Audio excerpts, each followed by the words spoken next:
everybody. Welcome back to my channel. I hope that everybody is having a great start to their April.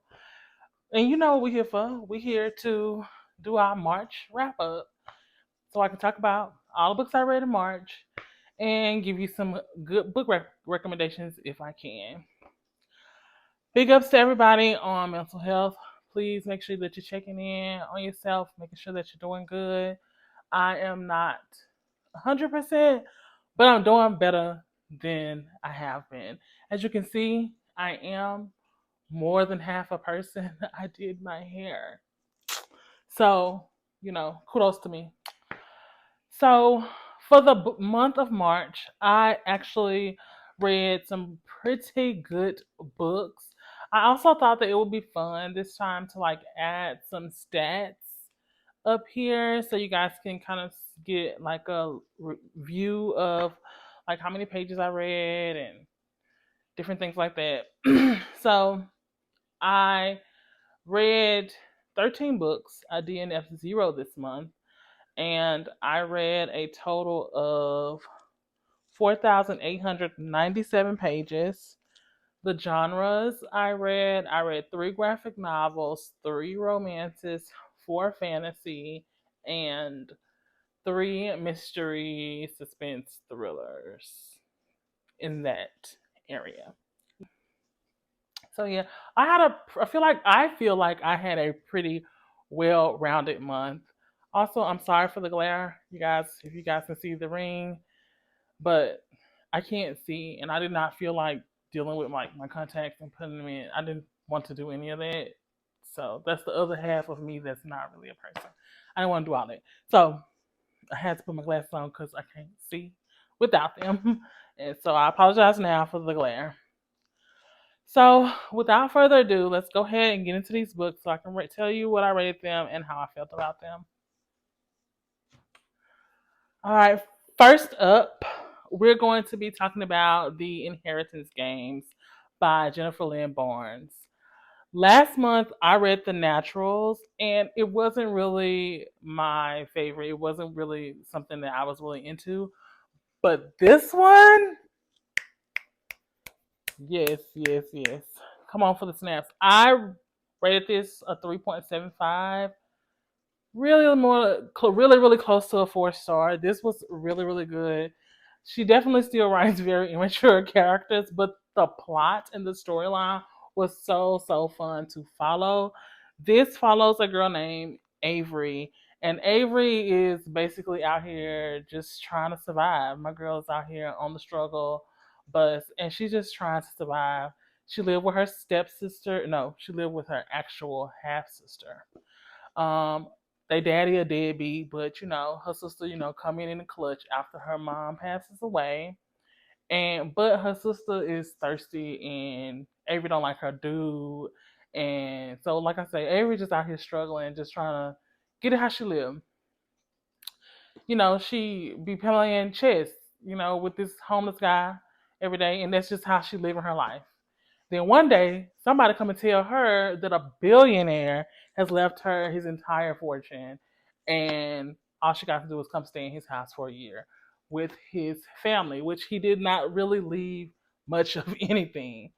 And there's a bunch of puzzles and riddles and problems to solve.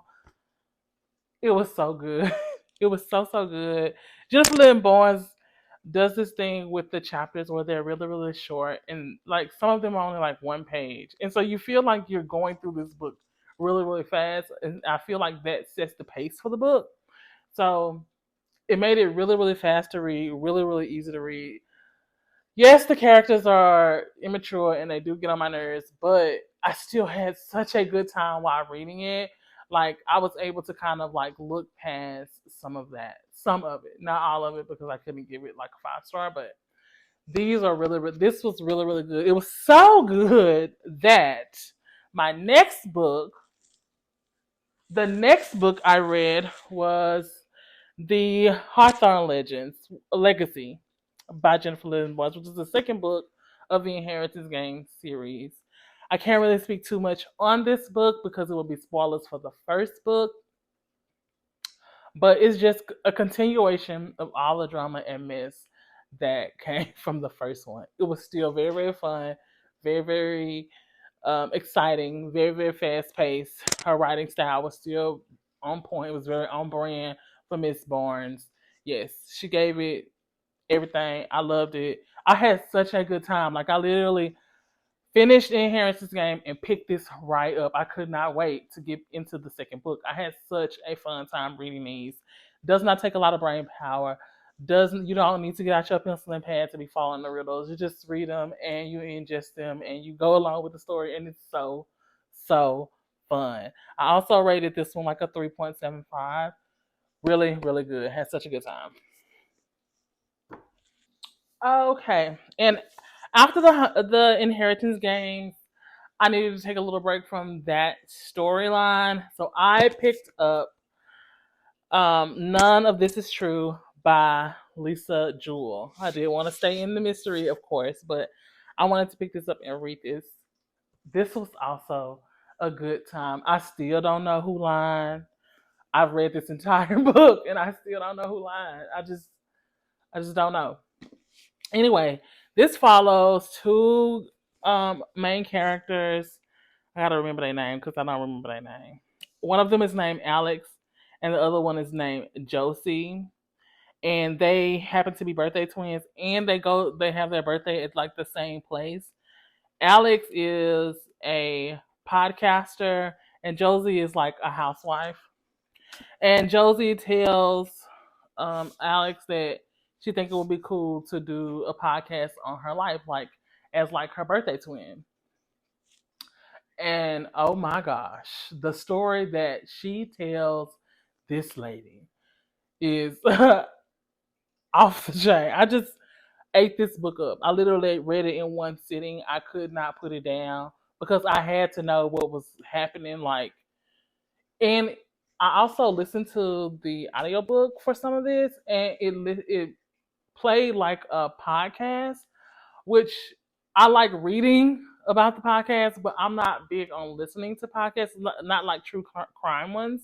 But it was really, really fun. But I had to pick up the book because I had to know what was happening faster.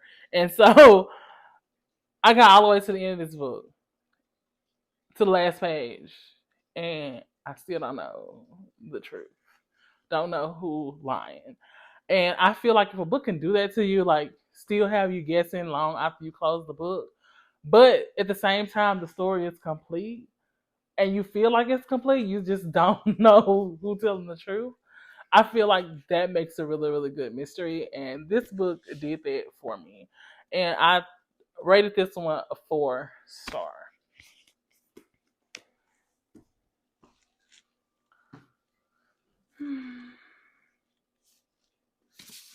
Then we reached our fantasy era once again. And I read Fourth Wing. I was really on the fence about reading this for a while. Even though I had already bought this and Iron Flame, I still was not really sure when I was going to pick it up. And after all of the mystery stories, I was just in the mood to get into a fantasy land. And I was like, let's just pick it up and let's see what is hidden for, you know? I had a good time. I had a good time. I was not expecting to have a good time. I really had low expectations for this book, and not just based off of what everybody else was saying, because I read some questionable stuff all the time, and I'll be enjoying it, and I'll be here for all of it. Case in point, but I'm not really into dragons, so I wasn't really expecting to like love this book like everyone else. I figured it would be good, but I wasn't expecting to love it. I do. I love it, love it, love it. I rated this a 4.5. This book follows Violet, because I believe that's her name. I don't want to lie. I'm pretty sure that's her name. Yep. Violet. This book follows Violet, and she is a little brittle poor soul. Like bones is weak, muscles is weak, but she didn't care because she grew up thinking that she was gonna be a scribe like her father, and So she had always just trained for that all of her life. Scribes are like fancy librarians in this world. I start there because there's really no need to tell you about like the world build up because this book does not do a good job at building up the world. But the story and the plot is so good, I kind of don't even care. So anyway, Violet has spent her life trying to be a scribe.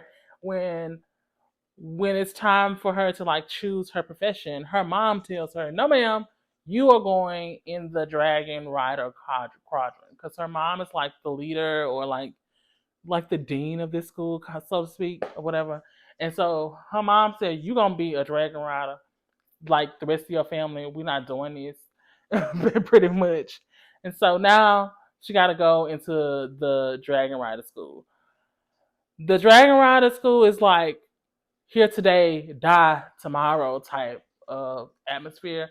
They literally get killed every day, and you don't know whether or not you're gonna survive. As a matter of fact, you gotta face death just to get over into the school. Like, is that real? I'm like, why? But okay, that's how the story starts, and she basically proves everybody wrong because everybody pretty much felt like she was gonna die quickly or whatever, but she didn't. She did it. She didn't. She passed just about everything. She fought really hard. She believed in herself. Scratch that. She did not as much as I thought she should have. Like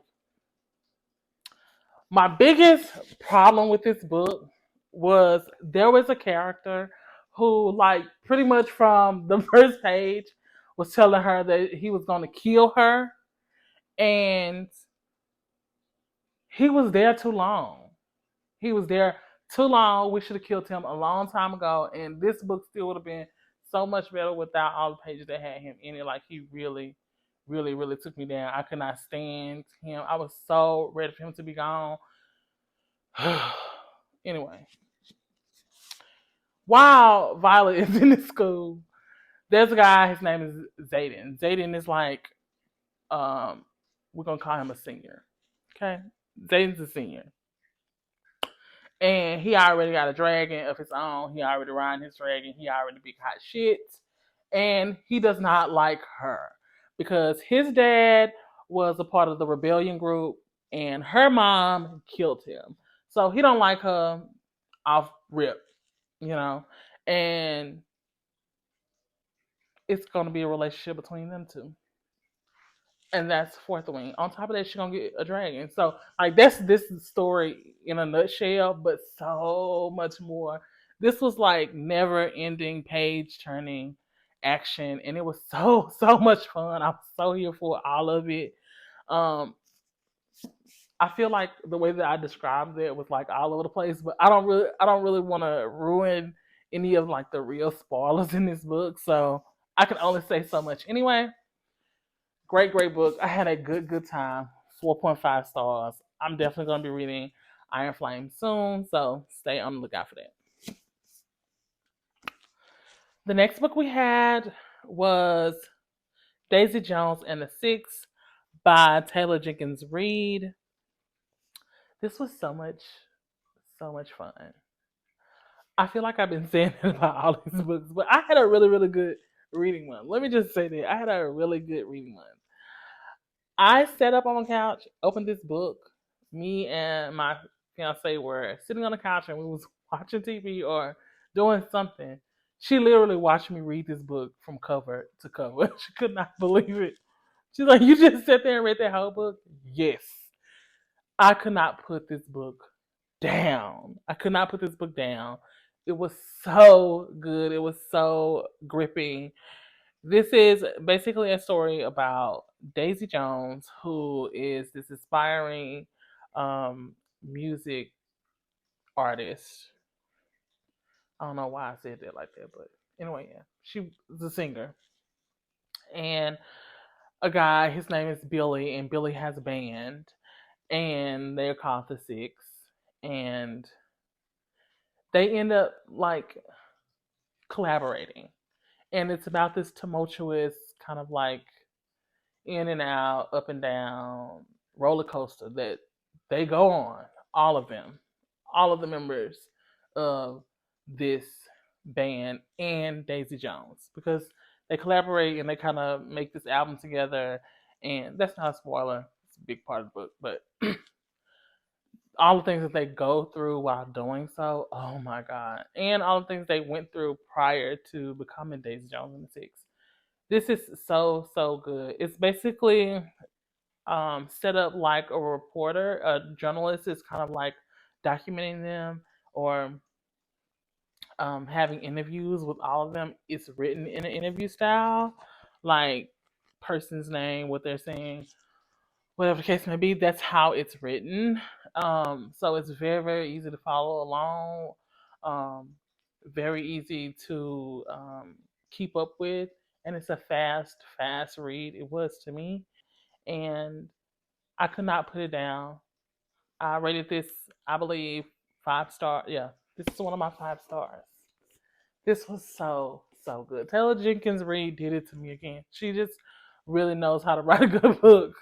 I'm not even big on like celebrity stories or like fictional celebrity story reads, but Taylor be doing it. Taylor be giving it to me because I also read The Seven Husbands of Evelyn Hugo, and it was just everything. So Daisy Jones and the Six is written by the same author, and she definitely knows how to write these kinds of fictional celebrity stories that just have you in the page. Because I believe I sat down and read Evelyn Hugo just like that. But anyway, this was really good.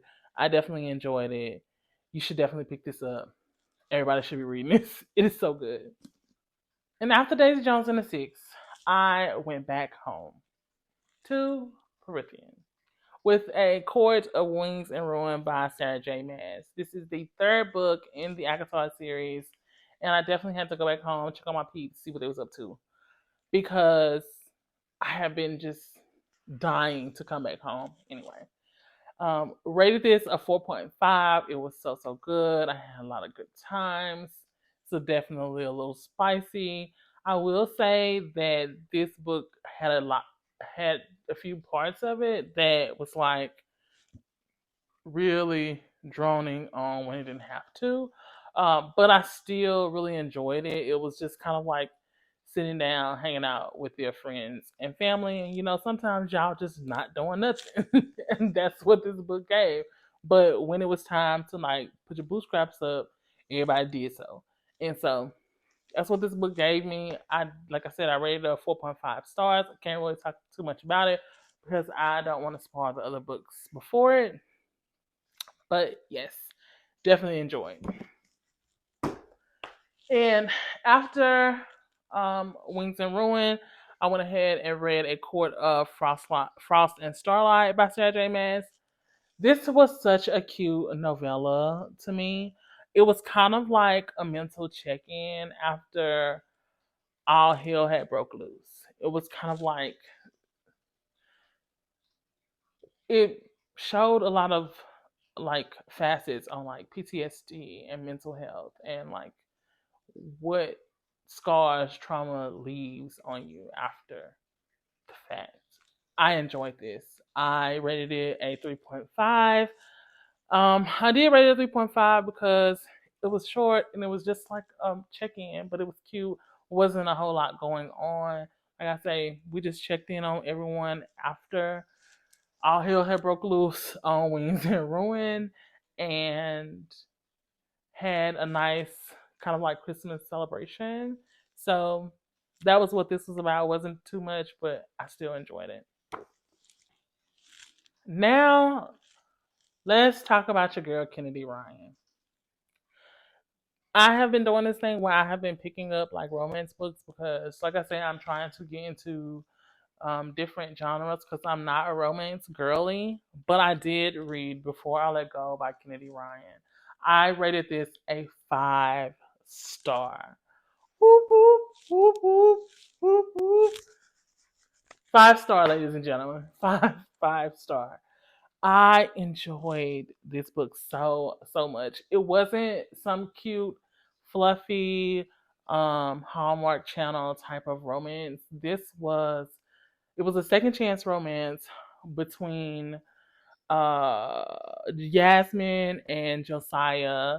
They were married, they got divorced, they have two kids, they also have a business, and so they're co-parenting. They're also co-owners of their restaurant, and they're just trying to do the best that they can, and they do a pretty good job in terms of being a family, even though they are not together anymore. They did face a lot of trauma and hardships, which did initially break them apart. After some healing and some confronting old wounds and demons, they, try to see if they can make it work again. This book was phenomenal. This was Black love at its core. Like, even when it is messy, even when things go bad, if you're gonna put it together back together, this is how it is done. It has great representation of like therapy for Black women, but also for Black men coming to terms with being okay with needing therapy, with needing to talk through things, with needing to uh, deal with grief. And this book did it. It had everything in it, along with love and some little spice sprinkled in. It was really, really good. I enjoyed it all the way up to the last page. I loved everything about it. Her friend Hendrix is like me in a book. There was some things that was going on in this book, and I was like, ooh, because they was like, we're not gonna tell your friends or nothing like that. We're not gonna tell our friends. We're not gonna tell nobody. And then I was like, oh, when Hendrix find out, I'm like, she gonna say this. And when it got to the part where Hendrix found out, she said exactly what I was thinking about. So I'm like, Hendrix, that's my girl. She speaks my language. I love her. And so I can't wait for her book to come out. She does have another book that's out now. This Could Be Us, and it's following Soledad, which is one of Yasmin's friends, because it's three of them: Yasmin, Soledad, and Hendrix. So the next book is Soledad's book. I'm definitely going to be reading that one, so stay tuned for the review on that one. But before I let go, Chef's Kiss. All right, then we got into some graphic novels, and I read Heartstoppers. Heartstopper. This is about a boy named Nick and a boy named Charlie who go to school together, and Nick is kind of like the out gay boy at their school. They go to an all boys school, and Charlie is like the rugby star, and they ended up sitting together in like first period, and that's how they met. And this friendship ensues, and then this romance ensues, and the book just follows on. It was so, so good. It is a graphic novel, so it is a very fast read. Oh my god, this was such an adorable story. It was so cute, so sweet. I did rate this a 4.5 stars. It was so, so good. um there is a show on Netflix, and after I read the graphic novels, I did start watching the show as well. The show does these so well. They didn't destroy it or make it disgusting or make it terrible in a way that I wouldn't want to watch. Oh my god, this was so, so good. I love it. I love them. I have them all so far. That's how much I love them. So yes, Heartstopper. And after Heartstopper, I read Checkmate by Ali Hazelwood. This, uh, I rated this, I think, a 3.5. I had a good time. This was like kicking your feet, giggling, good. This follows Mallory, who is basically, working, taking care of her family. Her mom can't right now, and her sisters, who, if I saw them in real life, they was gonna have to catch this fade. Her sisters. Oh, anyway, yeah. Anyway, Mallory used to play chess when she was younger, and she stopped playing for reasons within the book. And then one day her friend asked her to, like, be a part of, there's this tournament with her, and it was her friend, so she couldn't say no. And she went on to the tournament. She played the, like, world national championship person, whoever, the person who's like number one in the world, beats him. Like, beats him. And from there gets back into the chess world. And his name is Nolan. And it follows, like, their relationship, or like builds up to, like, their romance within the book. I hated Mallory. Let me just say that. I hated the main female character in this book. She got on my nerves. Like, it was trying to give, like, martyr, but she got on my nerves. I don't know how much I can really say about what she was doing to get on my nerves, because I don't really want to spoil the book, but she got on my damn nerves. She was just doing too much. Like, she was immature, and I don't want to say, like, the things that had her, like, angry inside or mad and not paying chess and all that wasn't, like, a big deal, because I can't really say what's a big deal to someone else, but I feel like she did too much with her whole issue. I don't know if I'm explaining that good, but that's how I felt about Mallory. And I liked Nolan. Nolan was cool. He was kind of like a no nonsense kind of guy. Chess was his world, and he owned that. And he was really cool. People tried to portray him one way. I didn't see him that way, and he was cool. I liked him a lot. I like Nolan. The side characters, though, they were the ones who carried this book for me. I had a good time reading the side characters. I love the banter within the book with the side characters as well. One of these, one of the side characters, I actually thought that they would have been a better match for Mallory, but they served in this book what needed to be served in this book, and I was glad of the way that character played out and didn't become Mallory's, like, guy. It was fun. It was cute. It's gonna be on my shelf. I'm probably never gonna read it again, but I had a good time.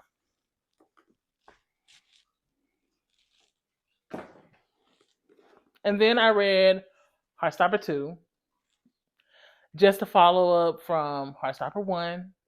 Still cute. Still loved it. 4.5. Oh my gosh. Cannot say how good these stories are.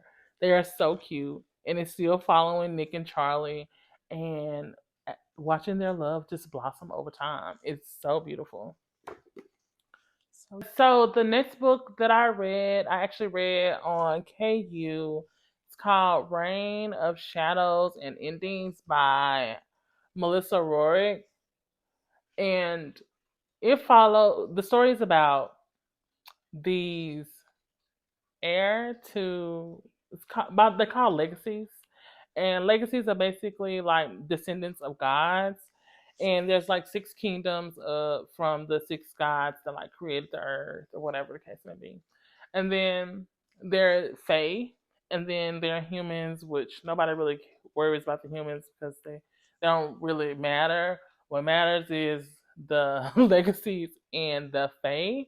And the Fae pretty much serve as, like, source, like, powerful, like, sources for the legacies, and they basically have, like, this choosing, this selection, so to speak, where the heirs of the legacy families get to pick, like, Fae that's to be their source, which is like someone who pretty much, like, doubles their power, and, like, they can feed from for more power, and most of them kind of like use them for other things as well.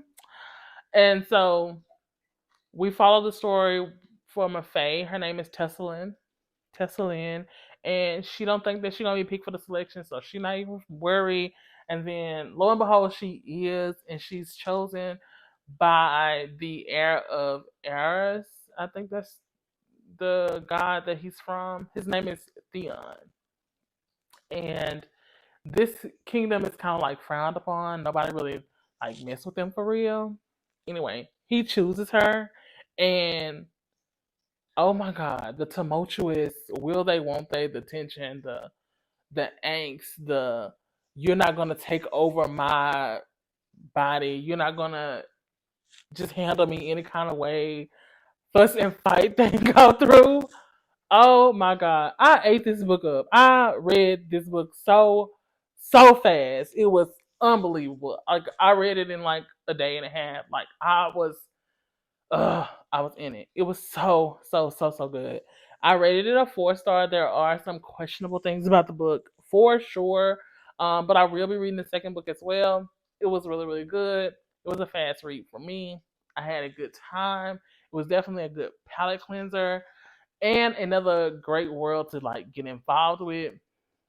I love the story about the gods, and I like the ending. Oh my god. Oh my god, the ending is what got me. The ending is what got me. It got me hooked to the point I know I'm going to be reading the second book. Ain't no way I'm going to be able to just put that book down and say, you know what, I don't care. No, that's not happening with this. She definitely know how to write an ending. She don't know how to write nothing else. But the entire book was really good. I do have some gripes with some of the main characters, especially Tessa Lynn. She was getting on my nerves a couple of times, but at the same time, I kind of understood like all of her issues with the whole thing because it's kind of like they take their choices away. They become their slaves, basically. And it's supposed to be like this high honor for Faye, but she don't feel that way. And I can understand why she don't feel that way. At the same time, oh my god, it was getting on my nerves. It really was. I like Theon. Theon was cool, even though he is terrible at actually explaining anything or like being upfront with her, which was like part of their issue as well. But anyway, the story was so good. I had a good time, and I rated a 4 star, like I said. So yes, I closed, and I closed my month out with Heartstoppers Volume 3. Like I said, I bought all of them. They were so good. They were so cute and adorable. I also rated this one a 4.5. I don't see why I wouldn't. It's amazing. This one follows Nick and Charlie, and they go on a school trip to Paris. Oh, I love it. I love it. I love it. So yeah, I can't really say too much because, like I said, I don't really want to ruin the other books as well. So don't want to spoil it. So yeah, but like I said, I rated this a 4.5 star. It was really good. You should definitely get your hands on these if you don't already. They are so worth it. That is all the books I read for the month of March. If you guys did not know, also March is like my birthday month. My birthday is March the 12th. So I am so happy that my birthday month I read some amazing books. I am about to try to step into the world of vlogging, y'all. I keep saying I'm going to do it, and then it's like I don't really know what to do. So I have been doing my homework this month. And well, for the month of March, I have been doing my homework, and I feel like I kind of got it together exactly how I'm going to be doing my vlogs. So stay tuned. Look forward to some vlogs because I have a bunch of good books I cannot wait to get into. And I hope that you guys come back again. And thank you for coming today. If you enjoyed this video, please like, comment, subscribe because we definitely be having a good time over here. and come back, please. Okay. Bye.